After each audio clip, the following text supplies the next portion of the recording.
الحمد للہ نحمده ونصلی علی رسوله الکریم اما بعد۔ سورۃ البقرہ کی آیت نمبر 51 اور 52 اس کی تفسیر بیان کی جا چکی ہے۔ ان دو آیتوں سے ہمیں کن باتوں کا علم ہوا اس کا ذکر کیا جا رہا ہے۔ ان دونوں آیت کریمہ سے پہلی بات یہ معلوم ہوئی کہ اللہ تعالیٰ نے اپنی بنائی ہوئی تقدیر کے اندر بہت ساری حکمتیں رکھی۔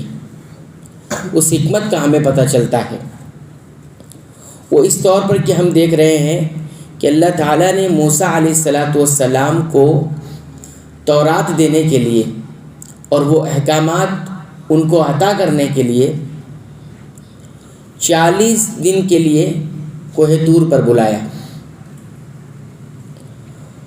پہلے 30 دن کے لیے بلایا، پھر اس میں 10 دن بڑھا کر 40 کی۔ 40 دنوں تک یا 40 راتوں تک قیام کرنے کے لیے کوہ طور پر بلایا۔ باوجود یہ کہ اللہ رب العالمین اس بات پر طاقت اور قدرت رکھتے ہیں کہ وہ تورات کو ایک ہی رات میں موسیٰ علیہ السلام کو دے دیتے، لیکن پھر بھی اللہ تعالیٰ نے انہیں 40 راتوں تک 40 دنوں تک کوہ طور پر قیام کرنے کے لیے بلایا اور وہاں پر وہ عطا کیا۔ اس سے کیا معلوم ہوا؟ اس سے یہ معلوم ہوا کہ اللہ تعالیٰ کے جو تقدیر کے جو فیصلے ہوتے ہیں وہ حکمت پر ہوتے ہیں۔ اس کی بھی بہت ساری حکمتیں تھیں جن حکمتوں کو ہم نہیں جانتے۔ اللہ تعالیٰ نے ان سے کتنا وعدہ کیا تھا؟ 30 راتوں کا، پھر اس کے بعد 10 راتیں اور ملائیں۔ اس طرح سے کل کتنی راتیں ہوئیں یا کتنے دن ہوئے؟ 40 دن ہوئے۔ تو 40 دنوں میں حضرت موسیٰ علیہ السلام کو تورات کوہ طور پر عطا کی گئی۔ تو یہ اللہ تعالیٰ کی حکمت ہے، وہ اپنی تقدیر میں جیسا چاہے ویسا کرتا ہے۔ دوسری بات ان دونوں آیتوں سے ہمیں یہ معلوم ہوتی ہے کہ بنی اسرائیل کی انتہائی جہالت تھی، اس کا علم ہمیں ہوتا ہے، وہ یہ آیت کریمہ بیان کرتی ہے۔ اس کی وجہ یہ ہے کہ موسیٰ علیہ السلام جب بنی اسرائیل کو چھوڑ کر تورات لینے کے لیے کوہ طور پر جب گئے، ان کے جانے کے بعد کیا کیا انہوں نے کیا کیا؟ وہ تمام سونے اور زیورات جو انہوں نے فرعونیوں سے لیے ہوئے تھے یا ان کے پاس جو تھے، ان سب کو جمع کیا۔ ایک آدمی جو تھا جس کو سامری کہا، جادوگر تھا، وہ اس نے ان سے لیے، اور لینے کے بعد جو خود انہوں نے اپنے لیے بنائے تھے اس سے کیا بنا لیا؟ معبود بنا لیا۔ اور ہم آپ اچھی طرح جانتے ہیں کہ انہوں نے کیا کیا؟ وہ سارے سونے کو جمع کیا، زیورات کو جمع کیا، اور جمع کرنے کے بعد ایک مجسمہ بنایا، یعنی گائے کی شکل کا یا بیل کی شکل کا انہوں نے ایک بچھڑا بنایا، ٹھیک ہے۔ اور بنانے کے بعد جس میں کوئی روح وغیرہ تو تھی نہیں، اور بنانے کے بعد وہ جو سامری تھا اس نے یہ کہا، قرآن حکیم سورہ طٰہٰ 88 نمبر کی آیت میں اس کی اس بات کا ذکر ہے کہ اس نے کیا کیا؟ یہ بنانے کے بعد بنی اسرائیل سے کیا کہتا ہے؟ ھذا الٰہکم و الٰہ موسیٰ، یہی تمہارا معبود ہے اور موسیٰ کا معبود بھی یہی ہے۔ فنسی، اور بتایا کہ موسیٰ علیہ السلام اپنے رب کو پانے میں بھٹک گئے تھے، ابھی پتہ نہیں کس تلاش میں نکلے ہوئے ہیں، یہ اصل معبود ہے تمہارا، یہ کہہ دیا تھا اس نے۔ انتہائی جہالت والی بات ہے یہ، دیکھیے۔ اور اس کا کہنا یہ تھا کہ موسیٰ علیہ السلام بھٹک گئے ہیں، انہیں اپنے رب کی ہدایت نہیں ملی ہے، یہ تمہارا رب ہے، یہی تمہارا معبود ہے۔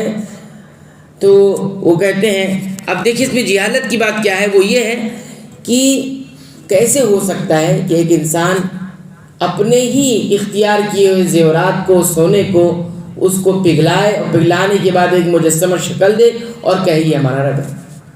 یہ انتہائی جہالت اور کم عقلی والی بات ہے، انتہائی اپنی ہاتھوں سے بنائی ہوئی چیز کو معبود قرار دے، یہ انتہائی جہالت ہے اور کم علمی کی بات ہے، اور ان کے بیوقوف ہونے کی بھی یہ بات ہے۔ اس طرح آپ دیکھیں گے یہی بنی اسرائیل قوم ہے، سفر میں جاتے جاتے جب ایک جگہ دیکھا کہ کچھ لوگ اپنے معبود کو جو انہوں نے اپنا بنا رکھا ہے اس کے ارد گرد جو ہے بیٹھے ہوئے ہیں اور عبادتوں میں لگے ہوئے ہیں، تو یہی وہ قوم ہے جو موسیٰ علیہ السلام سے مطالبہ کرتی ہے کہ اے موسیٰ ہمارے لیے بھی انہی طرح ایک معبود بنا دیجیے. یعنی ابھی چھوٹ کر آئے ہیں، بچ کر آئے ہیں، پھر بھی وہی مطالبہ ان کا جاری ہے. تو فرعون موسیٰ علیہ السلام نے ان کو جو کہا کہ انکم قوم تجہلون، تم ایسی قوم ہو جو ایک دم انتہائی جہالت میں تم، انتہائی تمہاری یہ جہالت ہے. تو بہرحال اس سے یہ معلوم ہوا کہ بنی اسرائیل کتنی انتہائی جہالت اور کم عقلی والی بھی قوم تھی. تو یہ دوسری بات اس آیت کریمہ سے معلوم ہوتی ہے. تیسری آیت کی اگر بات ہم مکمل کرتے ہیں، ان دونوں آیتیں تیسری بات یہ معلوم ہوتی ہے کہ اللہ کو چھوڑ کر اس بچڑے کو معبود قرار دے دینا اور معبود بنا لینا یہ ظلم ہے. یہ کیا ہے؟ ظلم ہے جو اللہ کے ساتھ انسان کرتا ہے. اس لیے اللہ تعالیٰ نے آیت کے آخر میں کیا ہوا؟ انتم ظالمون، تم نے بچڑے کو معبود بنا لیا اور تم ظلم کرنے والے ہو گئے. تو یہ ظلم ہے. انسان ایک انسان پر ظلم کرتا ہے، یہ بھی ظلم ہے. لیکن اس سے بڑا ظلم کیا ہے کہ انسان اللہ کے ساتھ، اللہ کے بالمقابل میں کوئی معبود بنا لے اور اس کی عبادت کرنا شروع کر دے. یہ کیا ہے؟ ظلم ہے. کیوں ظلم ہے؟ وَأَنْتُمْ ظَالِمُونَ، اللہ تعالیٰ اس کو ظلم قرار دے رہا ہے. اور یہ بہت ہی سخت قسم کی بات ہے کہ اللہ تعالیٰ کسی گناہ کا ذکر کرنے کے بعد اس کے بعد یہ کہے کہ تم نے ظلم کیا ہے. اس کا مطلب یہ گناہ بہت بڑا ہوا ہے. اس لیے شرک کو بھی ظلم کہا گیا ہے نا، ان الشرک لظلم عظیم. شرک بہت بڑا ظلم نہیں ہے، بہت بڑا ظلم ہے. اور اس کو کوئی ظلم نہیں سمجھتا، اس کو کوئی گناہ نہیں سمجھتا. لوگ انسان پر کیے جانے والے ظلم کو تو ظلم سمجھتے ہیں اور اس کے لیے آواز بھی اٹھاتے ہیں اور کوششیں بھی کر لیتے ہیں بسا اوقات کبھی کبھی.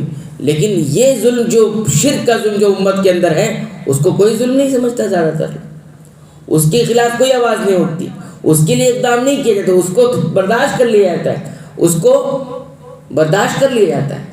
تو یہ قرآن حکیم کہتا ہے کہ یہ بہت بڑا ظلم ہے. تو اور بھی باتیں انشاءاللہ آئندہ درس میں ہم اس کو ذکر کریں گے. اللہ تعالیٰ سے دعا کرتے ہیں رب العالمین تو ہمیں قرآن حکیم کی پابندی سے تلاوت کی توفیق عطا فرما، اس کو سمجھ کر پڑھنے کی توفیق عطا فرما، اس کے مطابق عمل کی توفیق عطا فرما.